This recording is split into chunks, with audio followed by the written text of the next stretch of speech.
Yang terhormat Kabid Humas Polda Metro Jaya, Kombespol Endra Zulkarnain. Assalamualaikum warahmatullahi wabarakatuh. Selamat sore. Mari kita memasuki acara pertama, yaitu pembukaan konferensi pers penangkapan tersangka pimpinan tertinggi dalam organisasi Khilafatul Muslimin oleh Bapak Kabid Humas. Kepada Bapak Kombespol Endra Zulkarnain KMSI, kami silakan. Assalamualaikum warahmatullahi wabarakatuh. Selamat sore, salam sejahtera untuk kita semua.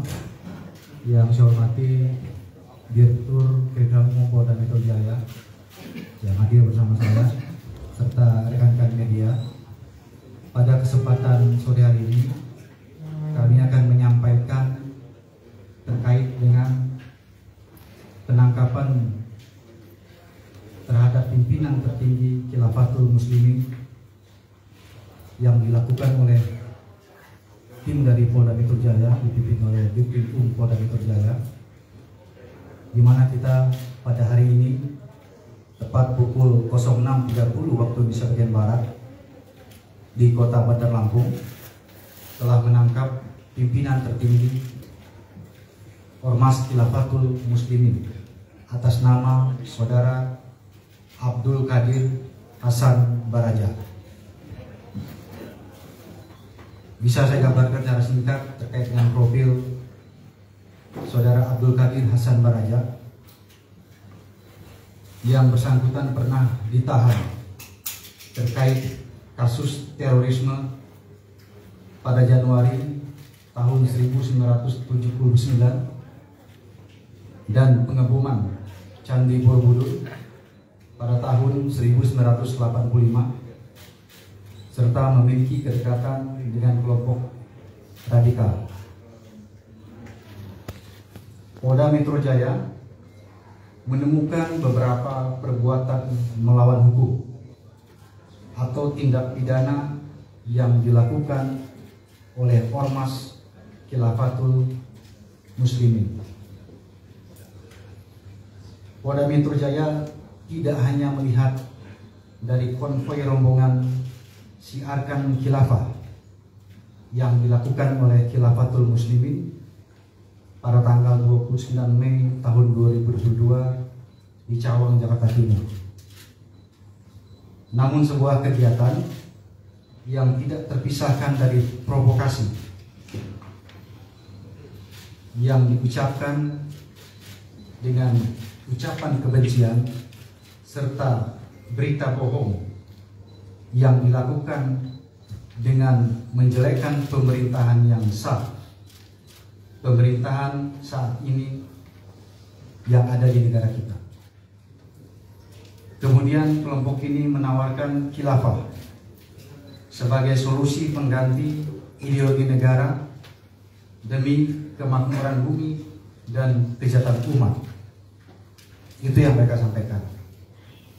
Kemudian hal ini tentu bertentangan dengan Undang-Undang Dasar 1945 yang mana dalam alinea keempat Undang-Undang Dasar 1945 sudah jelas dikatakan bahwa Pancasila sebagai ideologi negara yang merupakan hasil kesepakatan para pendiri bangsa yang dikenal dengan Perjanjian Luhur Bangsa Indonesia.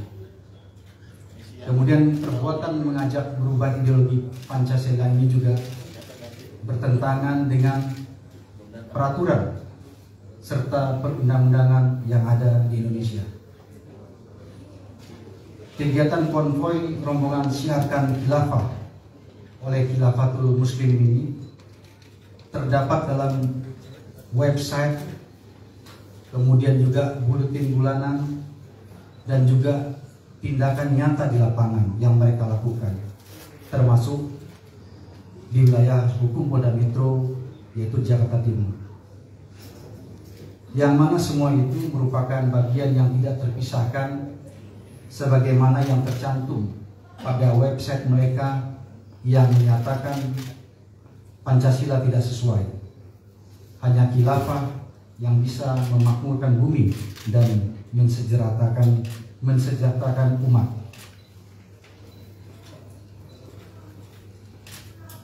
Jadi dalam hal ini kami Polda Metro Jaya tidak hanya milik konvoi semata, tetapi tindakan-tindakan Khilafatul Muslimin yang bertentangan dengan ideologi negara, yaitu Pancasila.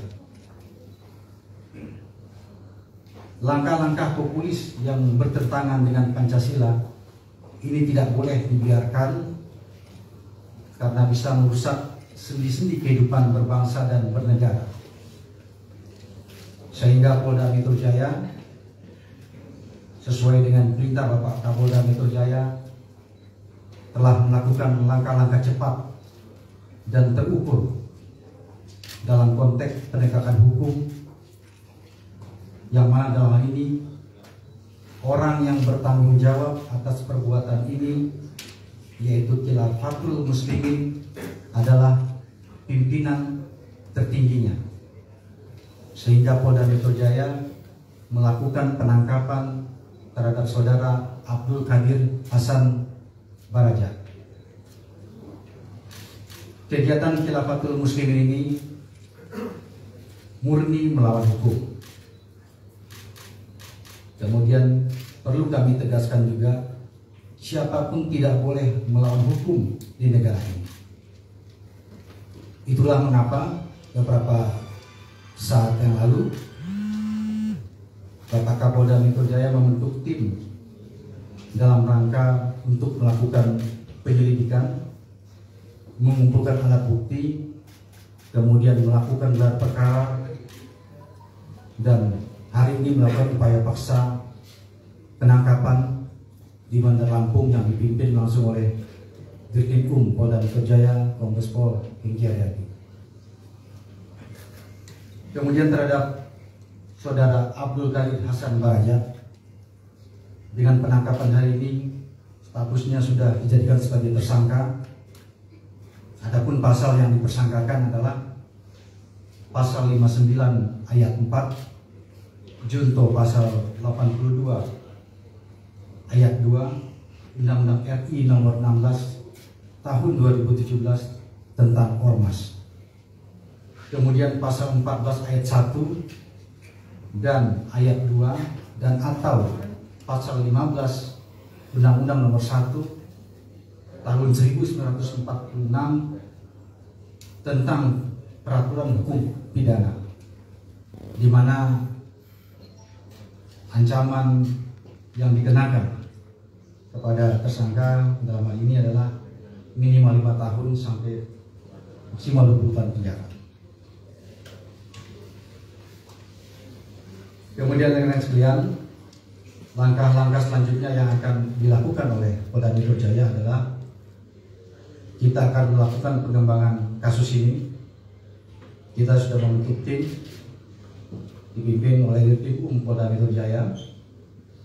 Kemudian kita juga akan melakukan langkah-langkah koordinasi dengan instansi terkait. Demikian rekan-rekan yang bisa saya sampaikan sebagai pernyataan dari Polda Metro. Berikutnya kalau ada pertanyaan terkait dengan teknis